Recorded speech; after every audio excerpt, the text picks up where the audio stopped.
pangan juga ditentukan oleh seberapa sulitnya perjalanan yang ditempuh untuk menyalurkan bahan pangan tersebut sampai ke pedagang eceran. Bisa dilakukan dengan menetapkan pengendalian harga baik pada level petani maupun konsumen. Yang menjadi pertanyaan besar adalah apakah peran yang dapat mereka jalankan untuk memungkinkan adanya cara untuk pendistribusian pangan dengan lebih mudah dan murah, sehingga pada saat sampai pada konsumen harganya akan tetap rendah. Biasanya adalah pihak swasta seperti usaha-usaha yang memegang peran utama dalam menyalurkan dan memasoknya ke para pedagang eceran. Peran pemerintah di kebanyakan negara adalah sebagai pengatur.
membandingkan harga beras di beberapa tempat, yaitu seperti desa atau kota, untuk melihat pengaruh jalan dan sarana distribusi, mengamati ketersediaan beras di pasar ketika musim hujan atau saat terjadi gangguan transportasi.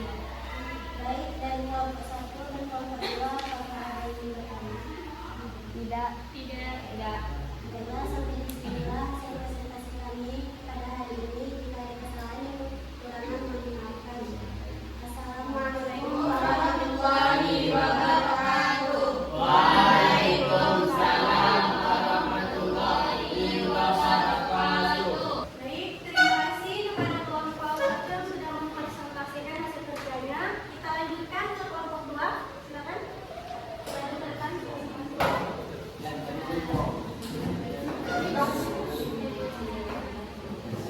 Assalamualaikum warahmatullahi wabarakatuh.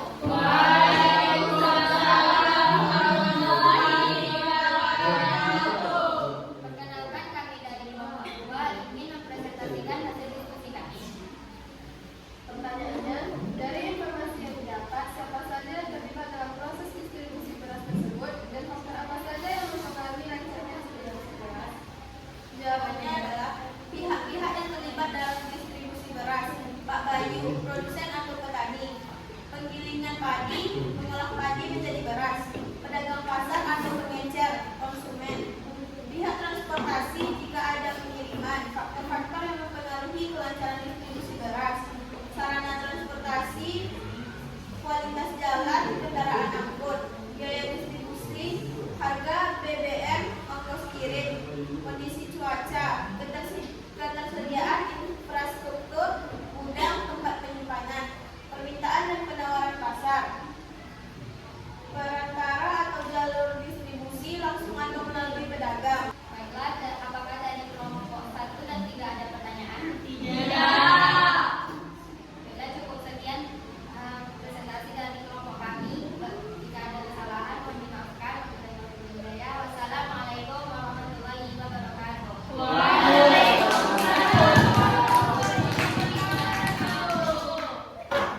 kasih kepada kelompok 1, kelompok 2, dan kelompok 3 yang sudah mempresentasikan hasil kerjanya. Nah, sebelum kita tutup pembelajaran kita pada siang hari ini, apakah di sini ada yang mau menyampaikan kesimpulan pembelajaran kita hari ini? Ada. Boleh, siapa? Oke, silakan satu-satu. Baik, kesimpulan yang pertama yaitu mengenai pengertian dari distribusi. Pengertian distribusi yaitu kegiatan untuk menyalurkan barang atau jasa dari produsen ke konsumen. Oke, selanjutnya ada lagi yang mau menyampaikan? Boleh? Oke, yang kedua tujuan distribusi ya.